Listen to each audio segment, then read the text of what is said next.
ప్రతి దినము ఎడారిలో సెలయేర్లు శ్రద్ధతో వింటున్న మీ అందరికీ నా హృదయపూర్వకమైన శుభములు వందనములు తెలియజేయచ్చు. ఎడారిలో సెలయేర్లు అనుదిన ధ్యాన భాగమును చదువుతున్నాను. దయచేసి శ్రద్ధగా వినండి. మే నెల 7వ తారీఖు కొరకై ఏర్పాటు చేయబడిన ఎడారిలో సెలయేర్లు అనుదిన ధ్యాన భాగమును చదువుచున్నాను. వాక్య భాగము: వారు విసుకక నిత్యము ప్రార్థన చేయుచుండవలనటకు ఆయన వారితో ఈ ఉపమానము చెప్పెను. పరిశుద్ధులైన లూకా వ్రాసిన సువార్త 18వ అధ్యాయము 1వ వచనము.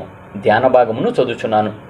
విసుగు పుట్టి ప్రార్థన చేయడం మానుకోవడం అనేది క్రైస్తవ జీవితంలో అన్నింటికంటే అతి భయంకరమైన శోధన. మనం ఒక విషయం గురించి ప్రార్థన చేయడం మొదలు పెడతాము. ఒకరోజు, ఒక వారం, మహా అయితే ఒక నెల రోజులు దేవుడికి విన్నవించుకుంటాము. ఏది ఖచ్చితమైన సమాధానం రాకపోతే విసుగెత్తి ఇక బొత్తిగా ప్రార్థించడమే మానుకుంటాము. ఇది చాలా ప్రమాదకరమైన పొరపాటు. ఇది ఆరంభ శూరత్వం. కనిపించిన ప్రతి పని మొదలుపెట్టి ఏదీ పూర్తి చేయలేని పరిస్థితి. ఇది జీవితం నాశనం కావడానికి హేతువు. కార్యాన్ని మొదలుపెట్టి పూర్తి చేయకుండా వదిలేసే పద్ధతిని అలవాటు చేసుకున్న వ్యక్తి పరాజయాలను అలవాటు చేసుకుంటున్నాడన్నమాట.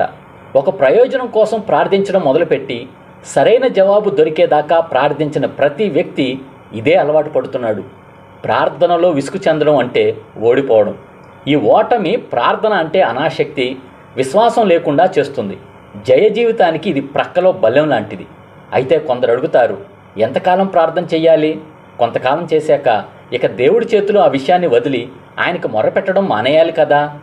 దీనికి ఒకటే సమాధానం: మీరు అడిగిన విషయం మీకు దొరికేదాకా ప్రార్థించాలి, లేక అది దొరుకుతుంది అన్న నిశ్చయత మీ హృదయంలో కలిగేదాకా ప్రార్థించాలి. మనం దేవుని సన్నిధిలో గోజాడడాన్ని ఈ రెంటిలో ఏదో ఒకటి జరిగేదాకా ఆపకూడదు.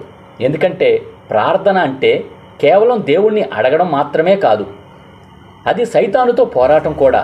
ఎందుకంటే ఈ పోరాటంలో దేవుడు మన ప్రార్థనలను సైతానికి వ్యతిరేకమైన ఆయుధంగా వాడుతున్నాడు. కాబట్టి ఎప్పుడు ప్రార్థన చేయడం ఆపాలో నిర్ణయించవలసింది దేవుడే. మనకి ఆ హక్కు లేదు. జవాబు వచ్చేదాకా, లేక జవాబు వస్తుందన్న నిశ్చయత కలిగేదాకా మన ప్రార్థనలను ఆపే అధికారం మనది కాదు. మొదటి సందర్భంలో అయితే సమాధానం మన కంటికి కనిపించింది కనుక ప్రార్థించడం మానేస్తాము. రెండో సందర్భంలో అయితే సమాధానం వస్తుందని నమ్ముతాము కనుక మానేస్తాము. ఎందుకంటే మన హృదయంలోని నమ్మకం మన కంటికి కనిపించే దృశ్యాల వంటిది. ఎందుకంటే ఈ నమ్మకం దేవుని నుండి, దేవుని వలన కలిగిన నమ్మకం.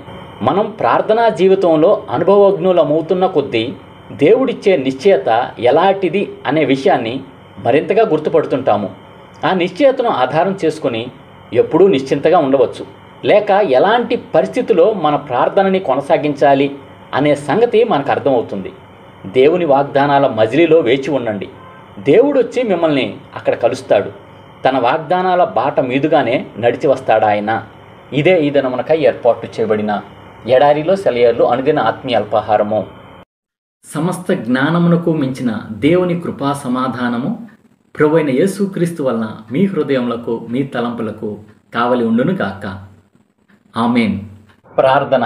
పరిశుద్ధుడా, ప్రేమ కలిగిన తండ్రి, జీవం కలిగిన దేవ, మా కొరకు ఇచ్చిన మరి యొక్క మంచి వర్తమానం బట్టి వందనము స్తోత్రం చెల్లించుకుంటున్నాం తండ్రి.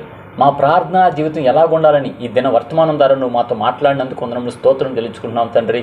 దేవా, అవును తండ్రి, మేము విసుగకుండా ప్రార్థన చేయాలని, విశ్వాసంతో ప్రార్థన చేయాలని, నిశ్చయత కలిగి ఉండాలని చెప్పి ప్రభువా నువ్వు ఇచ్చిన వర్తమానం బట్టి వందనములు స్తోత్రములయ్యా. అయితే అనేకులు ప్రభువా ప్రార్థనా జీవితంలో విసిగిపోయి ఉన్నారు ప్రభువా. ప్రార్థనా జీవితాన్ని నిర్లక్ష్యం చేస్తున్నారయ్యా. అనేకులు ప్రార్థన చేయటం మానివేసి ఉన్నారు ప్రభువా. కనికరించి వారిని క్షమించి ప్రభువా ఈ వర్తమానం ద్వారా ప్రభువా ఒక తీర్మానం చేసుకొని ఈ రోజు నుంచి ప్రార్థనా జీవితాన్ని నిర్లక్ష్యం పెట్టకుండా, అలక్ష్య పెట్టుకునేట్లుగా సహాయం చేయమని వేడుకొంచున్నాం తండ్రి. తద్వారా గొప్ప మేలులు, గొప్ప దీవెనలు, గొప్ప విజయాలు పొందుకునే కృపా ధన్యత దయచేయమని వేడుకొంచు ప్రభువా. ఎడారిలో సెలయేర్ల ద్వారా అయా నీ బిడ్డల్ని నువ్వు దర్శిస్తున్నందుకు వందనాలయ్యా. వారి హృదయాంతరంగాలో ఉన్న సమస్యను బట్టి వారితో మాట్లాడుతున్నందుకు వందనములు స్తోత్రం చెల్లించుకుంటూ ప్రభువా ఈ దినమున తండ్రి ఎవరెవరైతే అస్వస్థతగా ఉన్నారో వారి గురించి ప్రార్థన చేస్తున్నాం తండ్రి. అనేకులు కిడ్నీ సంబంధిత వ్యాధులతో బాధపడుతున్నారయ్యా. కనికరంగా తండ్రి యేసుక్రీస్తు నామములో స్వస్థత కలుగును గాక అని ప్రార్థన చేస్తున్నామయ్యా. సహాయం చేయండి అయ్యా. అలాగే క్యాన్సర్తో బాధపడుతున్నారయ్యా. నువ్వే కనికరించి వారి యొక్క వ్యాధుల్లో మీరే తోడుగా ఉండి స్వస్థపరచమని వేడుకుంటున్నాం తండ్రి. ఊపిరితిత్తుల సంబంధిత వ్యాధులతో బాధపడే వాళ్ళు ఉన్నారయ్యా. గుండె సంబంధిత వ్యాధులతో బాధపడే వాళ్ళు ఉన్నారయ్యా. లివర్ సంబంధిత వ్యాధులతో బాధపడే వాళ్ళు ఉన్నారు ప్రభువా. అయ్యా ఇంకా తండ్రి అనేకమైన చెప్పుకొని రుగ్మతలతో బాధపడే వాళ్ళు ఉన్నారయ్యా. కనికరం చూపించి వారి రుగ్మతల నుంచి నువ్వే విడుదల స్వస్థత దయచేయమని వేడుకొంచున్నాం తండ్రి. బీపీతో షుగర్తో బాధపడే వాళ్ళు ఉన్నారయ్యా, థైరాయిడ్తో బాధపడే వాళ్ళు ఉన్నారయ్యా, గ్యాస్ ట్రబుల్తో బాధపడే వాళ్ళు ఉన్నారయ్యా. కనికరం చూపించి అవన్నీ కూడా కంట్రోల్లో ఉండడానికి సహాయం చేయండి అయ్యా. ఆ యొక్క సమస్యల నుంచి వారికి విడుదల దయచేయమని వేడుకొంచున్నాం తండ్రి. అనేకులు మానసిక రుగ్మతలతో బాధపడుతున్నారయ్యా. కనికరం చూపించి మానసిక రుగ్మతల నుంచి నీ ద్వారా వచ్చే గొప్ప శాంతి సమాధానం పొందుకునే కృప ధనిత దయచేయమని వేడుకొంచున్నాం తండ్రి. దేవా, ఇంకా అలాగున ఈ యొక్క ఎండవేడిమికి అనేక మంది ముసలివారు పసిబిడ్డలు అయా ఇబ్బంది పడుతుండగా కనికరం చూపించి ప్రభా ఎండవేడిమి నుంచి కొంత ఉపశమనం దయచేయమని వేడుకొంచున్నాం తండ్రి. మరి వారికి నీ కృప కాపుదల పగల ఎండవేడి నుంచి ఉపశమనం దయచేయమని వేడుకొంచు. యేసు పరిశుద్ధ నామములో ప్రార్థిస్తున్నాం తండ్రి.